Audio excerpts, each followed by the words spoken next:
बेलुकी 8 बजेको जनता समाचारमा तपाईलाई स्वागत छ। नमस्कार, म विभु श्रेष्ठ। नमस्कार, म अनिस्मा बस्नेत। सबैभन्दा पहिले प्रमुख समाचार। नेपालमा कोरोना संक्रमितको संख्या 584 पुग्यो। एकै दिन 68 जनामा संक्रमण पुष्टि। प्रदेश 5 सरकारद्वारा आगामी आर्थिक वर्षको नीति तथा कार्यक्रम सार्वजनिक, कृषिलाई उच्च प्राथमिकता। प्रदेश 2 मा क्वारेन्टाइनमा बस्नेको संख्या बढेसँगै संक्रमण फैलिने डर। परीक्षण न्यून हुँदा स्थानीय चिन्तित। लकडाउनका कारण विश्वका 8 करोड बालबालिका जोखिममा पर्न सक्ने WHO को चेतावनी। समयमै खोप उपलब्ध हुन नसक्नु प्रमुख कारण। र बायोसेफ्टी चिकित्सा अधिकारी नियुक्त गर्न पूर्णकालीन सदस्य राष्ट्रहरूलाई आईसीसीको पत्राचार।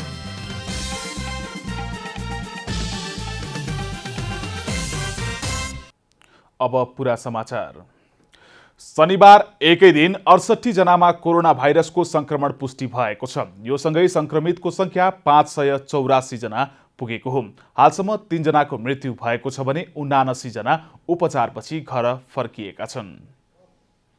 नेपालमा कोरोना संक्रमितको संख्या 584 पुगेको छ। शनिबार अपराह्न स्वास्थ्य मन्त्रालयले 36 जना कोरोना संक्रमित थपिएको जानकारी दिएको हो।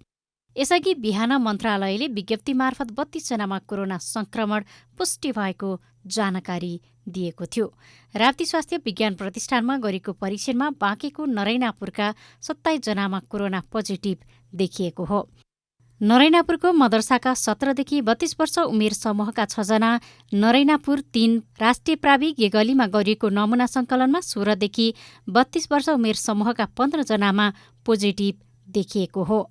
यस्तै नरैनापुरकै 1 मा 22 देखि 50 वर्ष उमेर समूहका 6 जनामा संक्रमण देखिएको मन्त्रालयले जनाएको छ। सेती प्रादेशिक अस्पतालमा गरेको परीक्षणमा बैतडीको शिवनाथ गाउँपालिकाका 4 जनामा संक्रमण पोजिटिभ देखिएको हो।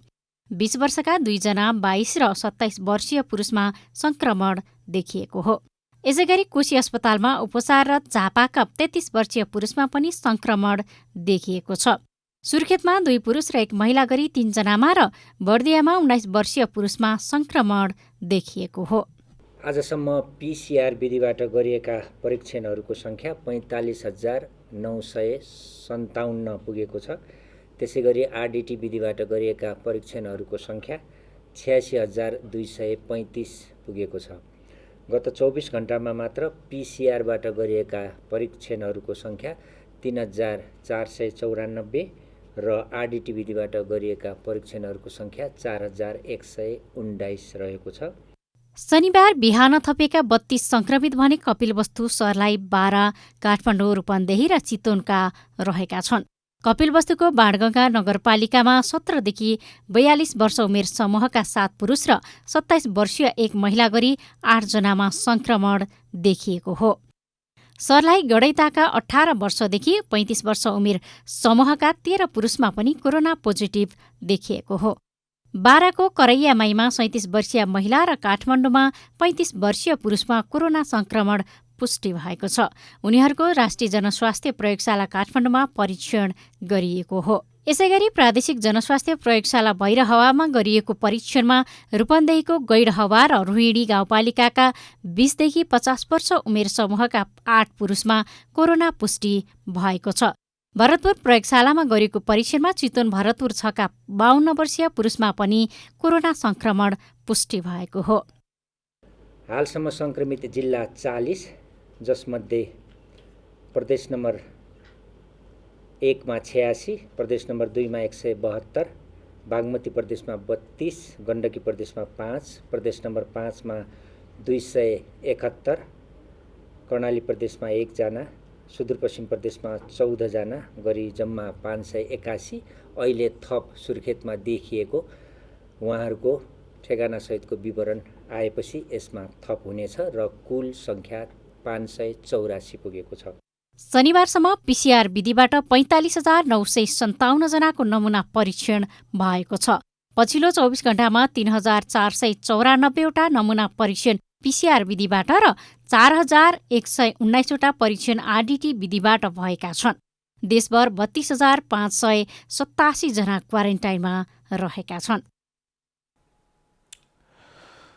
यो थियो शनिबार एकै दिन 68 जनामा कोरोना भाइरस संक्रमण देखिएको सम्बन्धी रिपोर्ट र यो सँगै अहिले विभिन्न जिल्लाहरूमा कोरोनाको अवस्था कस्तो छ, कतिको सुधार भइरहेको छ, कतिको वृद्धि भइरहेको छ भन्ने विषयमा अब हामी विभिन्न हाम्रा जिल्ला संवाददाताहरूसँग कुरा गर्ने क्रममा यतिखेर हामी जोडिँदैछौँ पर्सामा, जहाँ सञ्जीव मिश्र टेलिफोन सम्पर्कमा हुनुहुन्छ। सञ्जीवजी, अब पर्सा जिल्लामा कोरोना संक्रमणको अवस्था कस्तो छ, बढ्दो छ, घट्दो छ, कस्तो छ, त्यो जानकारी गराउनुहोस्। यो अहिलेसम्म नारायणी र गण्डक हस्पिटल मिलाएर 96 जना भर्ना छन्, जसमध्ये पर्सा जिल्ला, बर्हा जिल्ला र रौतहट जिल्लाका कोरोना संक्रमित व्यक्तिहरू हुनुहुन्छ उहाँहरू। र पर्सा जिल्लाको तुलनामा जुन एकै दिन 57 जनामा जुन कोरोना पोजिटिभ देखियो, त्यसपछि उहाँहरूको सम्पर्कमा आएका चेक जाँच सुरु भयो र चेक जाँचको 3 दिनपछि रिपोर्ट आउँदाखेरि नेगेटिभ आयो। यता 4-5 दिनको बिचमा त्यो टेस्ट किट जुन छ, टेस्ट गर्ने किट, त्यो सकेर 3-4 दिन बिचमा टेस्ट भएन। 2 दिन पहिलादेखि फेरि त्यो चेक जाँच सुरु भएको छ, स्वाब सङ्कलनको लागि चेक जाँच सुरु भएको छ। र आज जसमध्ये तपाईँको 9 जनाको तेस्रो पटक नारायणी अस्पतालमा, जहाँ तपाईँको 71 जना भर्ना छन्, त्यसमा 9 जनाको आज तेस्रोचोटि नेगेटिभ रिपोर्ट आएकोले आज 9 जनालाई नारायणी अस्पतालबाट डिस्चार्ज गरिएको छ। र त्यहाँ बसेका 2 जना पत्रकार जुन हाम्रो मित्र हुनुहुन्छ, उहाँहरूको पनि दोस्रो रिपोर्ट नेगेटिभ आएको छ। त्यो 9 जना जुन डिस्चार्ज हुनुभएको छ, जसमध्ये 12 जिल्लाबाट पर्सा र रौतहट र 1 जना भारतका हुनुहुन्छ। 12 जिल्लाको सिमरौनगढ 4 का 31 वर्षीय पुरुष हुनुहुन्छ। त्यस्तै जितपुर सिमरा 1 का 43 वर्षीय पुरुष हुनुहुन्छ। त्यस्तै रौतहटका 3 जना, ईशनाथ नगरपालिकाका 19 वर्षीय पुरुष, गुजरात नगरपालिकाका 5 का 35 वर्षीय पुरुष, वृन्दावन नगरपालिकाका 24 वर्षीय पुरुष र भारतका 42 वर्षीय पुरुष। त्यसै गरी बिरगंज महानगरपालिका वार्ड नम्बर 2 का 30 वर्षीय पुरुष, त्यसै गरी 3 नम्बर वार्डका 50 वर्षीय पुरुष र 16 नम्बर वार्डका 51 वर्षीय पुरुष रहेका छन्। वैशाख 14 गते जुन 4 जनालाई नारायणी अस्पतालबाट डिस्चार्ज गरिएको थियो, त्यसमध्येबाट 2 जनालाई फेरि त्यो लक्षण देख्दाखेरि 1 जना भारतका र 1 जना जुन रौतहटका ईशनाथ नगरपालिकाका 19 वर्षीय युवा हुनुहुन्थ्यो, उहाँलाई 20 गते फेरि पुनः नारायणी अस्पतालमा ल्याएर भर्ना गरेको थियो। उहाँ दुवैजनालाई आज फेरि त्यो 9 जना मध्येमा 2 जना पुरानो हुनुहुन्छ। अहिलेसम्म नारायणी अस्पतालबाट 11 जनालाई डिस्चार्ज गरिएको छ।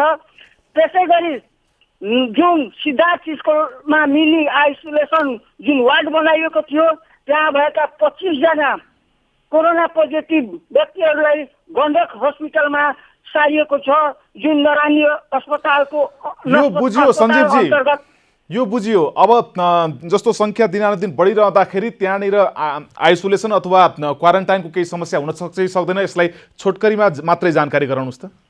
आजको स्थितिमा पर्सा जिल्लामा 25 ठाउँमा क्वारेन्टाइन बनाएर राखिएको छ 1000 बेडको, र सिद्धार्थ स्कुलमा मिनी आइसोलेसनको लागि 200 बेडको लागि तयारी भइरहेको छ, जसमा 95 बेड तयारी अवस्थामा छ। हस्, जानकारीको लागि धेरै धन्यवाद। उहाँ हुन्थ्यो पर्सा संवाददाता सञ्जीव मिश्र। आज 9 जना कोरोना संक्रमितहरूलाई डिस्चार्ज गरिएको र आगामी दिनमा बढ्न सक्ने कोरोना संक्रमितहरूको सङ्ख्यालाई व्यवस्थापन गर्नको निम्ति केही बेड सङ्ख्या बढाएर तयारी भइरहेको भन्ने विषयमा जानकारी गराउनुहुँदै अब हामी लागौँ कपिल वस्तुतर्फ, जहाँ हाम्रो विकास बन्जाडे स्थानीय संवाददाता टेलिफोन सम्पर्कमा हुनुहुन्छ। विकासजी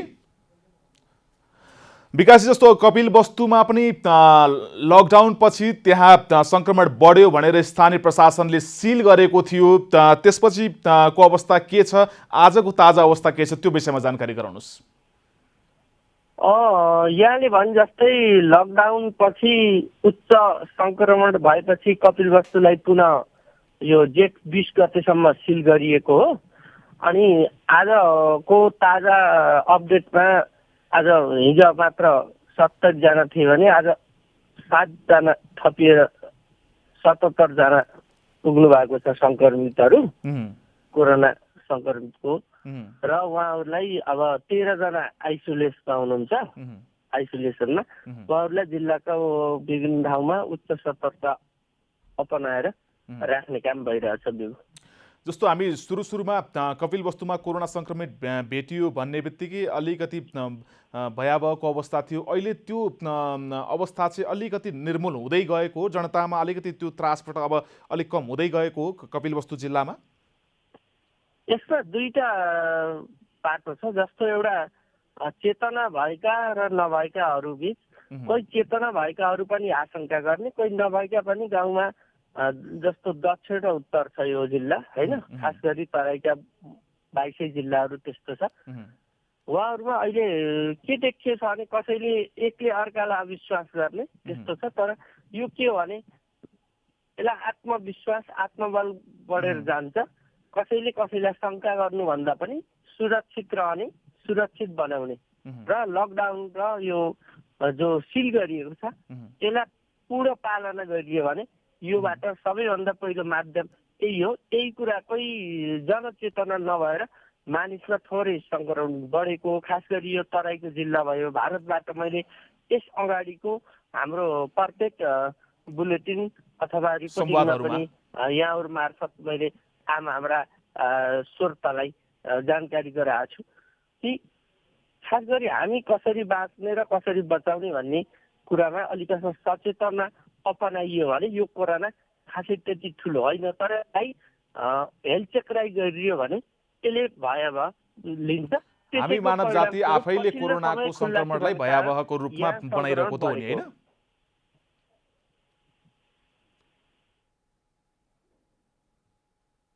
विकासी हजुर हजुर, हेलो, सुन्दै हुनुहुन्छ? सुनेको छु, भन्नु। अब अहिले अवस्था कस्तो छ त्यहाँको? जस्तो हामी अस्ति पनि टेलिफोन सम्पर्कमा प्रत्यक्ष यसरी कुराकानी गरिरहँदाखेरि तपाईँले जस्तो सीमा नाकाको भर्खर पनि कुरा उठाउनु भयो। अब सिल भनिसकेपछि त सीमा नाकाबाट भित्रिने मान्छेहरूको पनि कमी हुनुपर्ने, तर त्यसमा कमी नभएको कारणले गर्दाखेरि संक्रमणको अवस्था जिउको तिउ छ भन्नुभयो नि तपाईँले। हो, कमी छैन। किन छैन भन्नु भने अहिले पनि बिहान पख रातभरि अहिले स्थानीय मानिसहरू आफ्ना नाता गोतालाई यो अब एउटा भारतसित के रोटी र बेटीको सम्बन्ध भने जस्तै अब आफ्नो नातालाई ल्याउने यो रोग्ला भन्दा त्यो कुरामा रोकिएको छैन। हामीले यहाँको स्थानीय प्रशासनले जस्तो प्रमुख जिल्ला अधिकारी लगायत लाग्नु भएको छ, तर पनि यो खुल्ला सिमाना छ, कसरी सक्ने। यहाँका सञ्चारकर्मी मात्रै 2-3 जना अब संक्रमित भइसकेको अवस्था छ। अब सशस्त्र प्रहरी सुरक्षा निकायका साथीहरू सबै लाग्नु भएको छ, तर पनि स्वास्थ्यकर्मी लाग्नु भएको छ। यो के हो भने अब केन्द्रीय सरकारले कम्तीमा यो जिल्लालाई यदि र तराईका जिल्लालाई भारतबाट जुन खुल्ला सिमाना छन् यो संक्रमण रोकथामलाई हामीले यस पहिला पनि भनेका थियौँ। किनभने भारतले जब उल्लङ्घन गर्यो सहमति, त्यसपछि रोक्नुपर्छ भन्दा हामीले आवाज सुन्दा बालुवाटारमा बस्नेहरू शीतल निवास सुन्नु भएन। यसको परिणाम स्वरूप अहिले यो आएको छ। अब यही कारण यसलाई अझै पनि संयमित र मर्यादित गरेर यसलाई रोकथामको निम्ति सबै मिलेर लड्नु जरुरी छ यो कोरोनाको संक्रमण रोक्न। अन्यथा यसले थप भयावह स्थिति आउने देखिन्छ। बिबु, हस्, जानकारीको लागि धेरै धन्यवाद। उहाँ हुनुहुन्थ्यो कपिल वस्तु संवाददाता विकास बन्जाडे। हामीलाई कपिल वस्तु र आसपासको क्षेत्रको विषयमा हामीलाई जानकारी गराउनुहुँदै कोरोना संक्रमण र कोरोनाको अवस्था के छ, त्यहाँको प्रशासनले त्यसको व्यवस्थापन कसरी गरिरहेको छ भन्ने आदि इत्यादि विषयमा हामीलाई जानकारी गराउनुहुँदै अब हामी बाँकेतर्फ लाग्छौँ, जहाँ रविन्द्र सिंह ठकुरी प्रत्यक्ष टेलिफोन सम्पर्कमा हुनुहुन्छ। रविन्द्र, रविन्द्र, जस्तो बाँके भन्ने बित्तिकै यो नरैना नगरपालिका अलि बढी उच्च जोखिममा हो, अलि बढी ग्रसित हो। हामी दिनानुदिन यो नरैना गाउँपालिका अथवा को हामीले समाचार हरेक दिन पढिरहेका हुन्छौँ। के छ अवस्था? यति बेला बाँकीको नरैनापुर गाउँपालिकामा अहिलेसम्म आज 27 जना थपिएसँगै नरैनापुर गाउँपालिकामा 114 जना व्यक्ति चाहिँ कोरोना संक्रमित भएका छन् भने 1 जनाको मृत्यु भइसकेको छ। यो सँगै बाँकी जिल्लाको सबैभन्दा विकट मानिने गाउँपालिका र अहिलेसम्म सो गाउँपालिकाका केही वडामा विद्युतको पहुँच पनि पुग्न सकेको छैन भने त्यस भारतसँग सिधा सम्पर्क हुने नाका भएको हुँदा पनि भारतबाट आउने नेपालीहरूको चाहिँ अवस्था धेरै मात्रामा आएका हुँदा पनि अहिले सो ठाउँमा चाहिँ यो जुन कोरोना संक्रमित व्यक्तिहरूको संख्यामा वृद्धि भइरहेको अवस्था छ भने अहिले केही समय अघि मात्र स्थानीय गाउँपालिकाले चाहिँ एउटा बोधार्थ मान्दै नेपाल सरकार, प्रधानमन्त्रीको कार्यालय, प्रदेश सरकार, केन्द्र सरकार लगायत सबैलाई अब नरैनापुर गाउँपालिकाले चाहिँ कोरोना नियन्त्रण गर्न नसकिने भनेर केन्द्र सरकारसँग गुहार मागिरहेको अवस्था छ भने आज मात्रै 27 जना पोजिटिभ देखिएको ठाउँमा 1 जना सुरक्षाकर्मीलाई पनि कोरोना संक्रमण भएको पुष्टि भइसकेको अवस्था छ। जस्तो रविन्द्र, भारतबाट भित्रिएका व्यक्तिहरूबाट कोरोना आइरहेको छ भनेर हामीले समाचार पहिलो दिनदेखि अहिलेसम्म आउँदाखेरि पनि सम्प्रेषण गरिरहँदाखेरि मैले अब सोध्ने प्रश्न सापेक्षिक होला नहोला, यो पछिल्लो समय जब हामीले हाम्रो राजनीतिक नक्सा सार्वजनिक गर्यौँ नि, त्यसपछि भारतले सीमालाई अलि छाडा छोडिदिएको अवस्था हो कि होइन, त्यसरी हामीले विश्लेषण गर्न सक्छौँ कि सक्दैनौँ? त्यसरी भित्रिने क्रम त झन् अझै बढ्दै गयो कि के हो? हजुर, अब भारतले चाहिँ आफ्नो देशमा चाहिँ सवारी गमनलाई चाहिँ केही सहज बनाएसँगै भारतमा अलपत्र परेका नेपाली र आफ्नो श्रम गर्न गएका नेपालीहरू चाहिँ काममा जान नपाएपछि अब कहाँ जाने भन्ने खालको समस्या पैदा भएपछि उहाँहरू चाहिँ सबै स्वदेश फर्कन थालिसक्नु भएको छ। यो सँगै बाँकेको जमुना सीमानाकाबाट मात्रै केही दिनभित्र आजका दिनसम्म करिब 5,000 को हाराहारीमा नेपालीहरू चाहिँ भित्रिसकेका छन् भने उहाँहरू चाहिँ सहज रूपमा चाहिँ भारत सरकारले चाहिँ यातायात सुविधा हुँदाखेरि अब उहाँहरू सवारी चढेर चाहिँ सीमामा आउने र सीमामा आइसकेपछि अलपत्र परेका नेपालीहरूले चाहिँ नेपाल सरकारले उद्धार गरिरहेको अवस्था छ भने उहाँहरूलाई चाहिँ नेपाल प्रवेश गराउँदा सम्बन्धित जिल्लाका नागरिकलाई मात्र क्वारेन्टाइनमा राखेर अन्य जिल्लाका नागरिकहरूलाई सम्बन्धित जिल्लामा पठाइदिँदाखेरि पनि केही समस्या देखा परेको छ। यो सँगै सीमाबाट भित्रिएका नेपालीहरूको सामान्य परीक्षण आरटीटी परीक्षण गरेर सम्बन्धित जिल्लामा पठाउने व्यवस्था गरेको भए अझ उपयुक्त हुने थियो भन्ने छ। हस्, जानकारीको लागि धन्यवाद। दर्शकबिन, हामी यति बेला देशका विभिन्न जिल्लाहरूमा कोरोना संक्रमण पछिको अवस्था र त्यहाँ संक्रमितहरूको अहिले कस्तो अवस्था छ भन्ने विषयमा विभिन्न जिल्लाका हाम्रा संवाददाताहरूसँग जानकारी लिइरहेका छौँ। अब हामी बारातर्फ लाग्छौँ। बारामा हाम्रा संवाददाता अनिल तिवारी हुनुहुन्छ। अनिलजी, दिन प्रतिदिन कोरोना संक्रमितहरूको संख्या बढिरहेको छ। बारामा संक्रमितहरूको अवस्था कस्तो छ, यस विषयमा हामीलाई जानकारी गराउनुहोस्।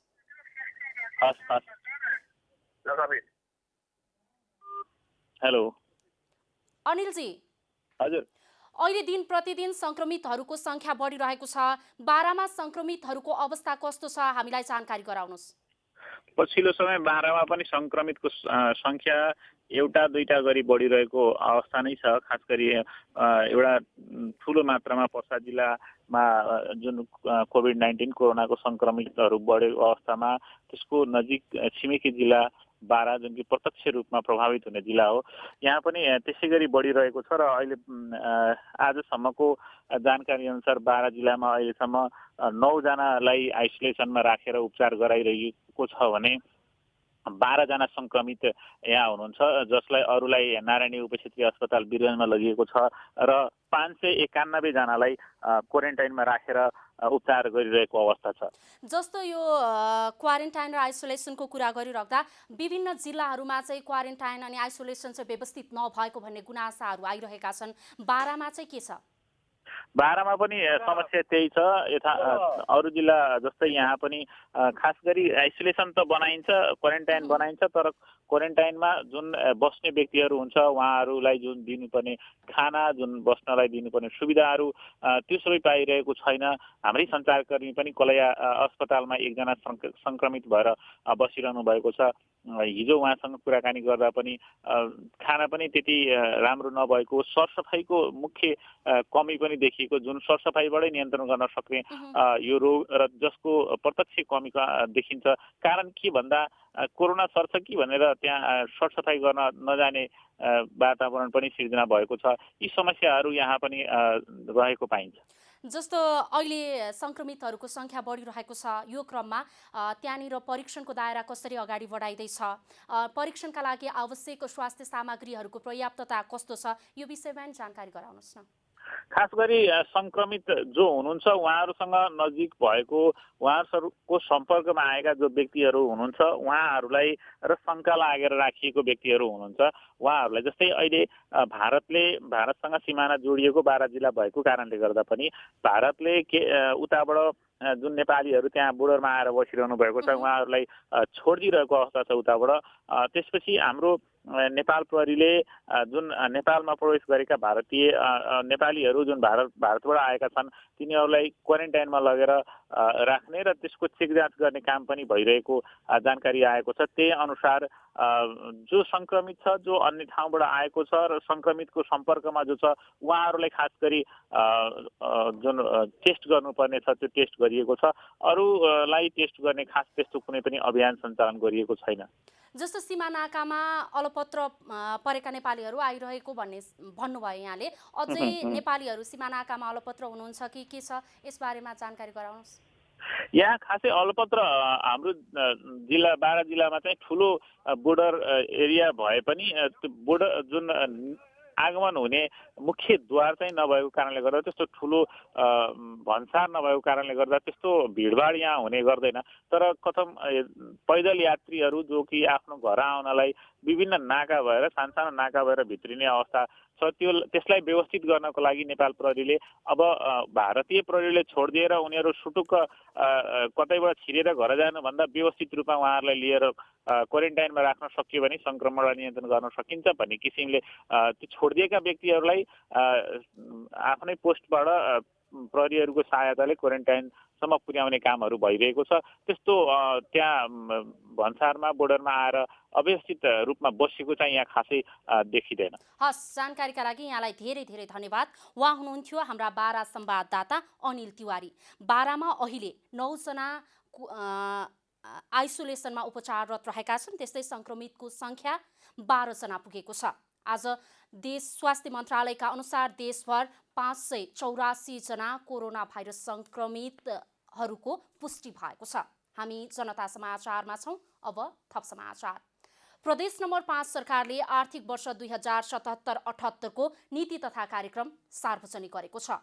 स्वास्थ्य, कृषि, रोजगार र उद्योगलाई प्राथमिकतामा राख्दै प्रदेश नम्बर 5 को नीति तथा कार्यक्रम सार्वजनिक भएको हो।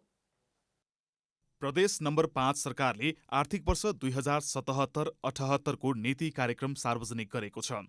स्वास्थ्य, कृषि, रोजगार र उद्योगलाई प्राथमिकतामा राख्दै प्रदेश नम्बर 5 को नीति तथा कार्यक्रम सार्वजनिक भएको हो। प्रदेश स्थापना भएको 2.5 वर्षसम्म टुङ्गो लाग्न नसकेको प्रदेश 5 को नामाकरण र स्थायी राजधानीको टुङ्गो कोरोना भाइरसको महामारी नियन्त्रणपछि मात्र लगाइने भएको छ। आगामी वर्षको नीति तथा कार्यक्रम प्रस्तुत गर्दै प्रदेश प्रमुख धर्मनाथ यादवले कोरोना नियन्त्रण भएपछि मात्र प्रदेशको स्थायी राजधानी र नामाङ्करणको टुङ्गो लगाइने बताउनुभयो। प्रस्तुत नीति तथा कार्यक्रममा कोरोनाको महामारीले क्षति पुर्याएको अर्थतन्त्रको पुनरुत्थान गर्नका लागि उद्योग, कृषि तथा निर्माण क्षेत्रमा रोजगार अभिवृद्धि गर्ने कार्यक्रम सञ्चालन गरिने उल्लेख छ। बजेट तयार गर्दा समेत कृषि, रोजगारी वृद्धि, गरिबी निवारण, आय आर्जन र सार्वजनिक निर्माणमा विशेष जोड दिइने उल्लेख छ। वैदेशिक रोजगारीका अवसरको कटौतीका कारण स्वदेश फर्कने नेपालीहरूको सङ्ख्या बढ्न सक्ने र विप्रेषण आय घट्न सक्ने सम्भावनालाई ध्यानमा राखी सोको कारण सृजना हुन सक्ने नकारात्मक असर घटाउन प्रदेशभित्र उत्पादन वृद्धिका नयाँ अवसरहरू सृजना गरिनेछ। नीति तथा कार्यक्रम प्रस्तुतिपछि प्रतिक्रिया दिँदै प्रदेशसभामा नेकपाका प्रमुख सचेतक भूमेश्वर ढकालले सरकारले नीति तथा कार्यक्रममा कृषिलाई प्राथमिकता दिनु प्रशंसनीय रहेको बताउनुभयो। स्वाभाविक रूपमा यो नीति तथा कार्यक्रमले मूलतः कृषि क्षेत्रलाई बेसी फोकस गरेको छ। कृषिमा आधारित भएर रोजगारीको सृजना गर्ने, कृषि क्षेत्रलाई बढावा दिने, प्रदेशको चाहिँ आर्थिक समृद्धिको कामलाई कृषिसँग जोडेर अगाडि लैजाने गरी मूलतः कृषिलाई फोकस गरेको छ। त्यस्तै नेपाली कङ्ग्रेसबाट प्रदेशसभामा निर्वाचित सांसद फक्रुद्दिन खानले प्रस्तुत गरेको नीति तथा कार्यक्रम स्वागत योग्य भए पनि कार्यान्वयनमा भने जटिलता रहेको प्रतिक्रिया दिनुभयो। अति महत्त्वाकांक्षी नछुटाएको विषयवस्तु कुनै पनि छैन, तर कार्यान्वयन पक्षमा जटिलता छ। हामीले अध्ययन गर्छौँ, अध्ययन गरेर यसको बारेमा भोलि चाहिँ सदनमा प्रस्तुति दिन्छौँ। नीति तथा कार्यक्रममा प्रदेश सरकारले बुटवल धागो कारखाना चरङ्गे झुम्सा सडक सञ्चालन गर्ने गरी आफ्नो नीति तथा कार्यक्रममा समावेश गरेको छ। सिद्धबाबा सडकलाई सुरक्षित बनाउने गरी विकल्पको रूपमा बुटवल धागो कारखाना चरङ्गे झुम्सा सडक सञ्चालनमा ल्याइने नीति तथा कार्यक्रममा समावेश गरिएको छ। रूपन्देहीबाट विकास पराजुलीको रिपोर्ट। प्रदेश नम्बर 5 सरकारले आज नीति तथा कार्यक्रम सार्वजनिक गरेको छ। यसै विषयमा थप कुराकानीका लागि हाम्रा जिल्ला संवाददाता विकास पराजुली हुनुहुन्छ। विकासजी, आज प्रदेश 5 सरकारले नीति तथा कार्यक्रम सार्वजनिक गरेको छ, यस विषयमा जानकारी गराउनुहोस्।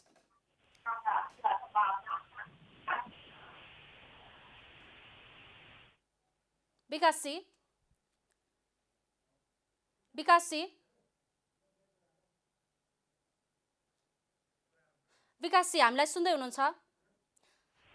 आज प्रदेश 5 सरकारले नीति तथा कार्यक्रम सार्वजनिक गरेको छ, कस्तो छ नीति तथा कार्यक्रम, यस विषयमा हामीलाई जानकारी गराउनुहोस्। अस्मिताजी, आज प्रदेश नम्बर 5 सरकारले आज नीति तथा कार्यक्रम प्रस्तुत गरेको छ।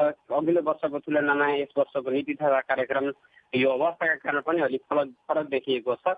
यस वर्ष कृषि, त्यसै गरी रोजगार, स्वास्थ्य सँगसँगै उद्योग र पर्यटन विकासमा चाहिँ बढी जोड दिएर बनाएको छ। यसमा अघिल्लो वर्षको केही नीति तथा कार्यक्रमलाई पनि निरन्तरता दिइरहेको छ। जस्तो स्मार्ट कृषि गाउँ कार्यक्रम, एक गाउँ एक उत्पादन कार्यक्रम चाहिँ पुराना कार्यक्रम हुन्। यसलाई अघिल्लो वर्षदेखि सुरु गरिएको थियो र यी अहिले सबै गाउँपालिकामा चाहिँ लैजाने गरी अहिले नीति तथा कार्यक्रममा तय गरिएको छ।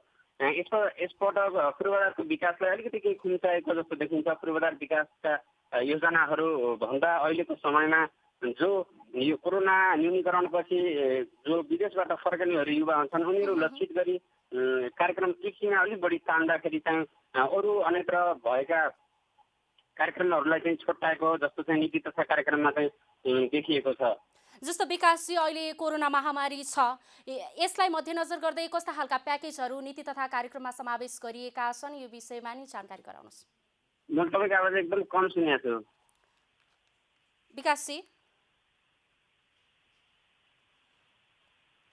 विकासजी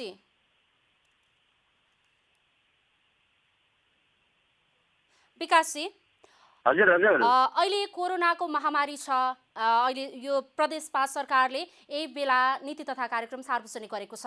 नीति तथा कार्यक्रममा कोरोनाका लागि भनेर राहत प्याकेजहरू केही घोषणा गरेको छ अथवा नीति तथा कार्यक्रममा के समावेश गरेको छ?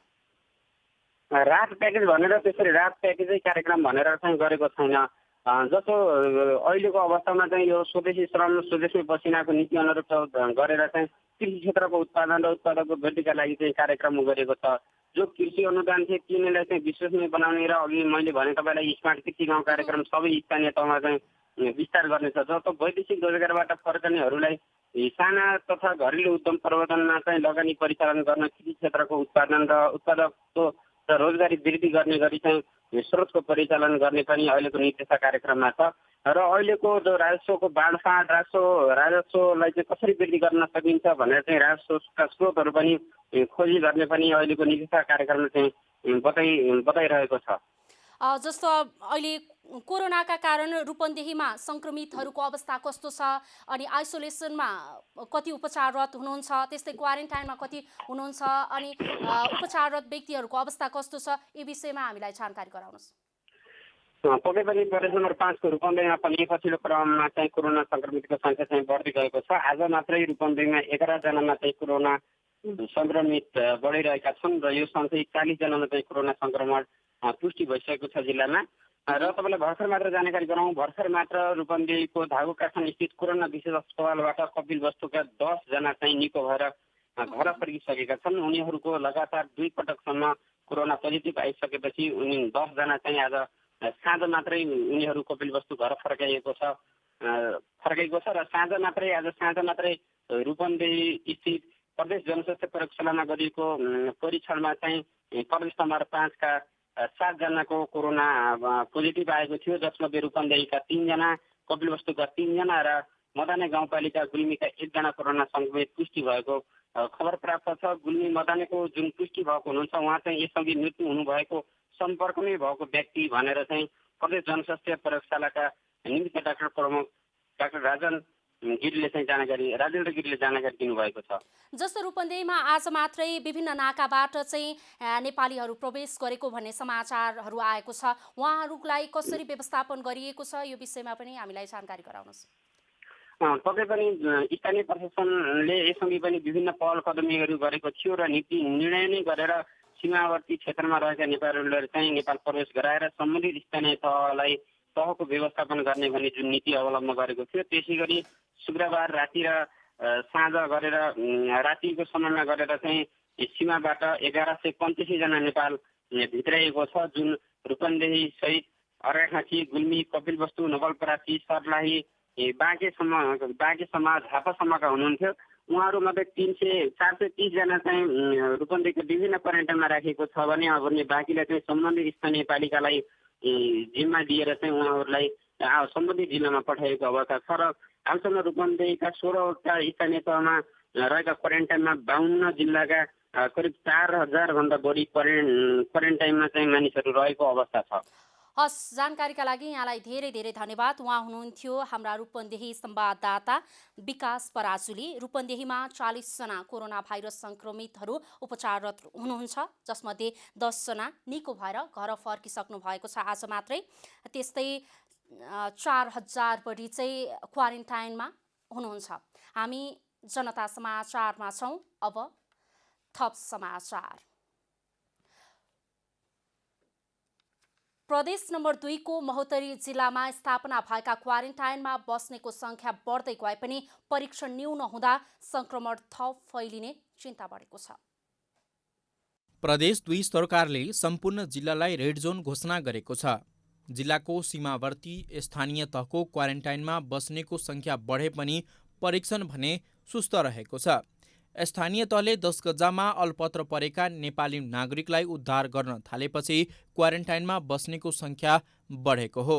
बिहानैदेखि अङ्कलले झारो मार्नुभयो, यो जसमा न दबाई सरसफाइ कसैले गर्न सक्दैन, कसैले गरे छैन। पानी कहिले खाँदाखेरि मतलब पानी आइरहेको छैन, मतलब बिहानै कहिले 12 बजेदेखि पानी आउँछ, त्यसपछि भुकै बस्नु होला। अनि दबाईहरू के सेनिटाइजर मतलब 3 दिनदेखि सेनिटाइजर मागिरहेको छु, सेनिटाइजर पाइरहेको छैन। भारतसँग सीमा जोडिएका गाउँपालिकाको क्वारेन्टाइनमा दिन प्रतिदिन भारतबाट आउनेहरूलाई क्वारेन्टाइनमा राख्दा सङ्ख्या एकाएक बढ्दै गएको छ। सरकारले सीमामा आएकालाई भारततर्फ नै व्यवस्थापन हुने बताए पनि अल्पत्र परेकाहरू भारत जान मान्दैनन्। जिल्लामा अहिलेसम्म 111 जनालाई PCR जाँचका लागि स्वाब सङ्कलन गरिएको छ, जसमा 4 जना कोरोना पोजिटिभ पुष्टि भएको जिल्ला स्वास्थ्य कार्यालय महोत्तरीका स्वास्थ्यकर्मी गिरेन्द्र झाले बताउनुभयो। जबकि 421वटा केस भइसक्यो। त्यस कारणले गर्दाखेरि जबसम्म बेडको क्षमता बढाउँदैन, जबसम्म मान्छे राख्नलाई सुत्ने व्यवस्थाहरू मिलाउँदैन, तबसम्म यो समस्या विकराल भइरहन्छ। त्यस कारणले गर्दाखेरि जिल्ला विपद व्यवस्थापन समितिको निर्णय भएको छ कि प्रत्येक नगरपालिकाले 100 बेडको क्वारेन्टाइन बनाउने तत्काल र प्रत्येक गाउँपालिकाले 75 बेडको क्वारेन्टाइन बनाउने, यो कुरा एउटा निर्देशन पनि हामीले पाछौँ। जिल्ला स्वास्थ्य कार्यालय महोत्तरीका अनुसार जिल्लामा अहिलेसम्म उपलब्ध गराइएको 150 BTM सबै प्रयोग भइसकेको छ। प्रदेश सरकारले महामारीको समय समेत भाषण बाहेक केही गर्न नसकेको प्रतिपक्षी दलका नेताहरूको भनाइ छ। जनकपुरैको मात्र कुरा गर्ने हो भने दुईचोटि त्यहाँ मेसिन आयो, के भन्छ त्यो टेस्टको, र त्यो चलाउने मान्छेलाई जानकारी नभएको हो कि त्यो मेसिनै के भन्छ ठिक छैन कि होइन, यो सबै कुराले गर्दा प्रदेश सरकारको जुन किसिमको इनिसिएटिभ हुनुपर्ने हो, भूमिका हुनुपर्ने हो, त्यो चाहिँ देखिएको छैन। महोत्तरीमा भारतीय सीमा नाकाबाट नेपालीहरू आउने क्रम जारी छ, तर किटको अभावका कारण क्वारेन्टाइनमा बसेकाहरूको चेक जाँच नहुँदा जोखिम बढ्दै गएको छ। महोत्तरीबाट नवीन प्रियदर्शीको रिपोर्ट। अब आर्थिक समाचार।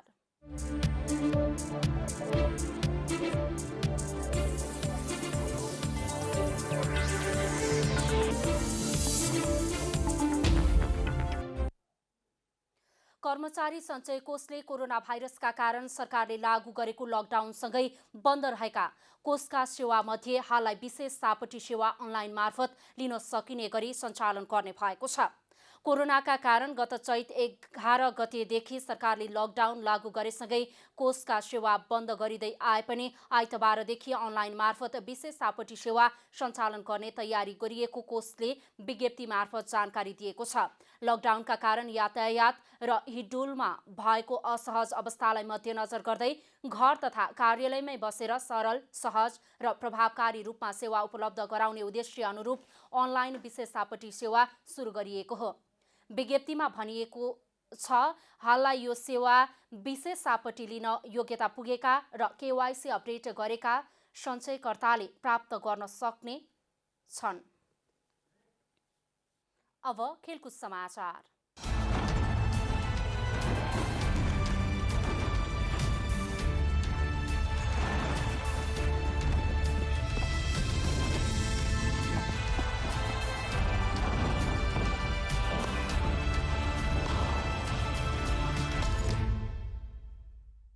भारतीय क्रिकेट कन्ट्रोल बोर्ड बीसीसीआई का अध्यक्ष सौरभ गाङ्गुली र सचिव जय शाहको कार्यकाल बढाउन सुप्रिम कोर्टमा निवेदन परेको छ। दुवैको कार्यकाल बढाउन माग गर्दै बीसीसीआई आफै सुप्रिम कोर्ट पुगेको हो। गत वर्ष अक्टोबरमा पदभार ग्रहण गरेका गाङ्गुलीको जुलाई र शाहको जुनमा कार्यकाल समाप्त हुँदैछ। बीसीसीआई का प्रशासक समितिले बनाएको एक नियमअनुसार कुनै व्यक्तिले लगातार 6 वर्ष राज्य क्रिकेट संघ वा बीसीसीआईमा कुनै पद अगौटेमा उसले 3 वर्षको ब्रेकमा जानुपर्नेछ। यसलाई भारतीय सुप्रिम कोर्ट सर्वोच्च अदालतले पनि अनुमोदन गरेको छ। त्यसकारण दुवैले 3 वर्ष अनिवार्य ब्रेक कुलिङ अफ पिरियडमा जानुपर्नेछ। यसअघि Ganguly Bengal cricket board CAB को अध्यक्षको रूपमा 5 वर्ष 3 महिनाका लागि कार्यरत थिए, जसका कारण उनीसँग बीसीसीआई अध्यक्षको रूपमा काम गर्न मात्र 9 महिना थियो। यस्तै सचिव शाहले यसअघि गुजरात क्रिकेट संघमा पनि सचिवको कार्यभार सम्हालिसकेका थिए। अन्तर्राष्ट्रिय क्रिकेट परिषद आईसीसीले सबै पूर्णकालीन सदस्य राष्ट्रलाई बायो सेफ्टी चिकित्सा अधिकारी सीएमओ नियुक्त गर्न पत्रचार गरेको छ। आईसीसीले रोकिएको क्रिकेटलाई सक्दो चाँडो सुचारू गर्नका निम्ति विस्तृत निर्देशन जारी गरेको छ। कोरोना भाइरस महामारीका कारण मार्चदेखि बन्द भएको क्रिकेट गतिविधि पुनः सुचारू गर्नका निम्ति आईसीसीले स्वास्थ्य सुरक्षालाई प्राथमिकतामा राख्दै सतर्कता सम्बन्धी निर्देशन जारी गरेको हो। आईसीसीले डब्ल्यूएचओ को स्वास्थ्य सुरक्षा प्रोटोकल र सम्बन्धित देशहरूको सुरक्षा सतर्कता उपाय सम्बन्धी सबै प्रोटोकलको पालना गरी निर्देशन जारी गरेको हो। ब्राजिलियन मिडफिल्डर विलियनले चेल्सीसँग यो सिजनको अन्तिमसम्मका लागि नयाँ सम्झौता गर्ने भएका छन्। उनको र क्लबको सम्झौता सकिन लागेपछि विलियन्सले नयाँ सम्झौता गर्न लागेका हुन्। विदेशी समाचार माध्यमका अनुसार सम्झौता अल्पकालीन हुनेछ। सम्झौता अनुसार कोरोना भाइरस कोभिड-19 को महामारीका कारण रोकिएका लिगका खेल सकिएसम्म उनी चेल्सीमा रहनेछन्। विलियनको सम्झौता जुन 30 मा सकिनेछ, तर कोरोनाको कारण लिग सुरु हुन नसकेका कारण चेल्सीले सिजन सकिएपछि मात्र क्लब छाड्ने बारे विचार गर्न भनेको छ। यसअघि विलियनले 1 वर्षका लागि चेल्सीसँग सम्झौता गर्न सक्ने खबर बाहिर आएको थियो। क्लबले उनलाई 1 वर्षका लागि खेल्न अनुरोध गरेको थियो, तर उनले कम्तीमा 3 वर्षको सम्झौता मागेका थिए। त्यसपछि उनलाई टोटनहमले प्रस्ताव गरेको छ। यो सिजनका खेल सकेर उनी टोटनहम जाने सम्भावना उच्च छ। यस्तै उनका एजेन्टले आर्सेनलसँग पनि छलफल गरिरहेका छन्।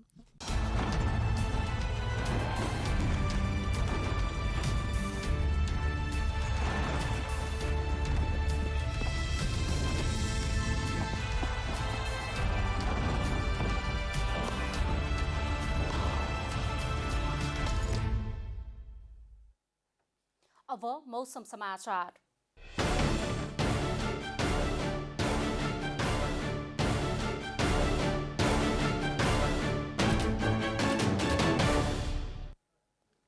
आज दिउँसो देशका अधिकांश स्थानको मौसम आंशिकदेखि सामान्यतया बदली भई केही स्थानको मौसम सामान्यतया सफा रह्यो। आज राति देशभरको मौसम आंशिक बदली रहे, बाँकी केही भूभागको मौसम आंशिकदेखि सामान्य बदली रहे। केही स्थानमा मेघगर्जनसहित वर्षाको सम्भावना रहेको जल तथा मौसम पूर्वानुमान महाशाखाले जनाएको छ। अब देशभरका विभिन्न स्थानको मौसम सम्बन्धी थप विवरण।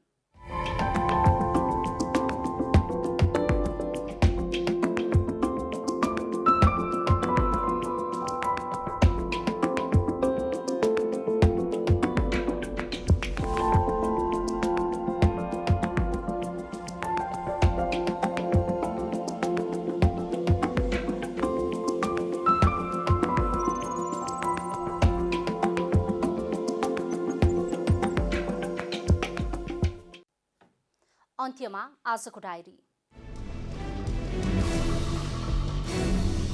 नेपालको अध्यावधिक नक्सामा समेटिएका लिम्पियाधुरा लगायतका भूभागहरू नेपालकै भएको यथेष्ट प्रमाणहरू नेपालसँग सुरक्षित रहेको विज्ञहरूको भनाइ छ। लिम्पियाधुरा नेपालको भूभाग हो भन्ने पुष्टि गर्नका लागि सरकारले प्रमाणका रूपमा ऐतिहासिक कागजपत्रसँगै विभिन्न पुराना नक्सा समेत सङ्कलन गरेको छ। शनिबार एकै दिन 68 जनामा कोरोना भाइरसको संक्रमण पुष्टि भएको स्वास्थ्य मन्त्रालयले जनाएको छ। यो सँगै संक्रमितको संख्या 584 पुगेको छ। हालसम्म तिनको मृत्यु भएको छ भने 70 जना उपचारपछि घर फर्किएका छन्। प्रदेश नम्बर 5 सरकारले आर्थिक वर्ष 2077-78 को नीति तथा कार्यक्रम सार्वजनिक गरेको छ। कोरोना महामारीले निम्ति आएको असरलाई पुनरुत्थान गर्ने गरी प्रदेश सरकारले कृषि, स्वास्थ्य र रोजगारीलाई प्राथमिकतामा राखेर नीति तथा कार्यक्रम ल्याएको हो। प्रसिद्ध अर्थशास्त्री नुरियन रुबिनीले कोरोना भाइरसका कारण संसारभर लामो आर्थिक मन्दी हुने र यसबाट फर्कन लामो समय लाग्ने चेतावनी दिएका छन्। दुखित बनाउने खालका भविष्यवाणीका लागि चिनिएका प्राध्यापक रुबिनीले महामारीका कारण गुमेका केही जागिरहरू कहिल्यै नफर्किने समेत बताएका छन्। अन्तर्राष्ट्रिय क्रिकेट परिषद आइसिसीले सबै पूर्णकालीन सदस्य राष्ट्रलाई बायो सेफ्टी चिकित्सा अधिकारी सीएमओ नियुक्त गर्न पत्रचार गरेको छ। आइसिसीले रोकिएको क्रिकेटलाई सक्दो चाँडो सुचारू गर्नका निम्ति विस्तृत निर्देशन जारी गरेको छ।